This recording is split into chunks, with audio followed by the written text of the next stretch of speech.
Nessa segunda parte do Aula Pública, Rodolfo Machado responde a perguntas do público da Universidade Metodista em São Bernardo do Campo. Eu gostaria de perguntar qual a sua opinião sobre a Comissão da Verdade, que se instalou aqui, o trabalho que ela tem feito, difícil, e se você acha que nós vamos ainda punir essas pessoas que estiverem envolvidas neste processo. A Comissão Nacional da Verdade é tardia no Brasil, né? E ela entrega o seu relatório final em dezembro de 2014. Enquanto texto, a comissão foi um grande avanço, porque todos vocês podem ir na internet e é o que tem de mais atualizado, e eles dividiram assim: o ataque dos militares aos índios, aos trabalhadores, às mulheres, aos militares, que foi a categoria mais sangrada, porque tinha militar verdadeiramente nacionalista, né?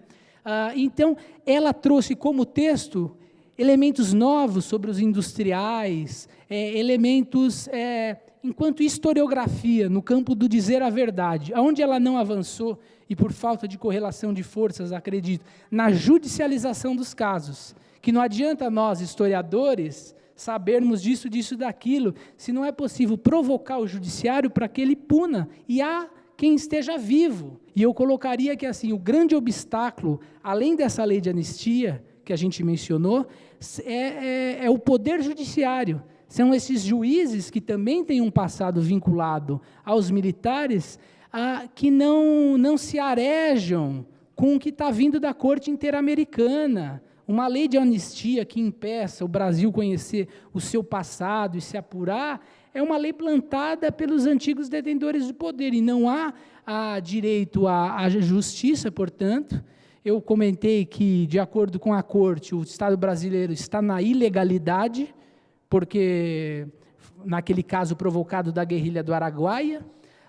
Enfim, eu vejo, então, enquanto texto, o trabalho da comissão avançou, e recomendo a todos bater na internet, acessar o texto, está muito didático, bem escrito. Agora, as recomendações estão maravilhosas, estão ótimas. Mudar o currículo nas polícias. Agora, como não teve força cogente, obrigatória para levar a cabo isso, eu acredito que o que cabe a gente agora é fazer pequenas batalhas jurídicas, ou seja, há casos de desaparecidos políticos em que os torturadores estão vivos, etc. Entrar com pequenas ações difundidas e tentar chegar até a OEA, porque, em regra, o judiciário brasileiro vai alegar a lei de anistia dos militares, né?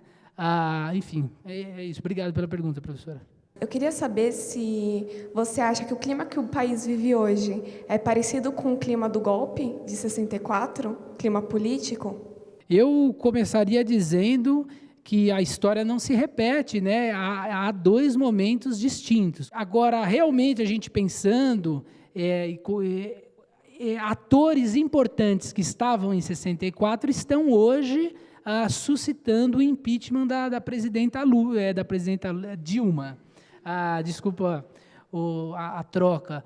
Por exemplo, a Fiesp, por exemplo, os grandes meios de comunicação. Você é do jornalismo, o Estado de São Paulo vai conspirar comprando até granada. O Júlio de Mesquita Filho compra $10 mil em granada, porque estava esperando uma reação do governo João Goulart. Ele, junto com o Vicente Hall, faz um esboço de ato institucional para como seria o poder ficar na mão deles num governo pós-Goulart. A Folha de São Paulo cedeu carros, né, e é sabido, a Operação Bandeirantes, a polícia sequestrando e fazendo prisões ilegais de pessoas.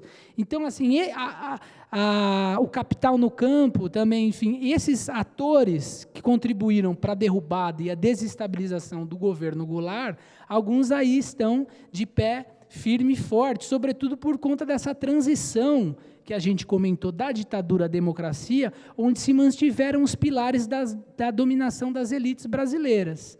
Agora, o que eu colocaria seria o dado novo do lulodilmismo, que é uma espécie de um reformismo fraco, porque também não fez os enfrentamentos ao grande capital, que mesmo assim deflagra nas elites uma histeria, acusando o projeto lulista de bolchevismo, de chavismo, de algo parecido como se estivesse em Cuba, ou seja, o que me impressiona, tentando entender as diferenças, é também que esse anticomunismo, hoje, não encontra mais comunistas. Sei lá, em 64 você tinha o Luiz Carlos Prestes, entende? Então, hoje, há um anticomunismo sem comunistas, há um anticomunismo taxando o PT de ser algo que ele não foi. Então, isso revela um DNA das nossas classes proprietárias, que são as mais arcaicas e as mais violentas do mundo.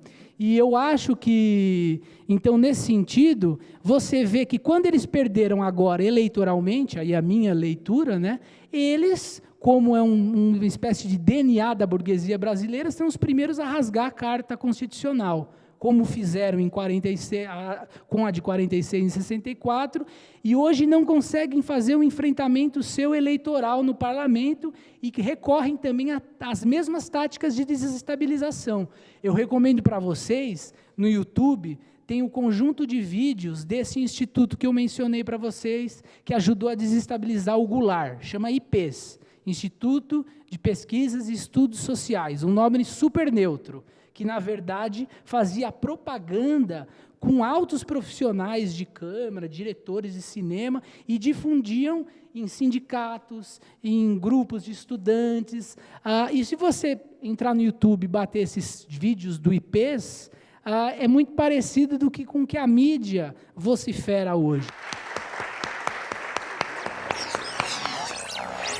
Eu achei muito importante, porque ela contextualiza o que foi o golpe de 64, nos traz bastante da reflexão do que foi isso, principalmente para os dias atuais, para a gente entender o que aconteceu e procurar entender o que está acontecendo no cenário político atual. E a aula dele trouxe bastante conteúdo para isso e ajudou também a abrir a nossa mente. Foi um assunto... Foi uma aula bastante esclarecedora sobre um assunto bastante pesado do passado e que, teoricamente, está se repetindo no futuro. Foi bem legal.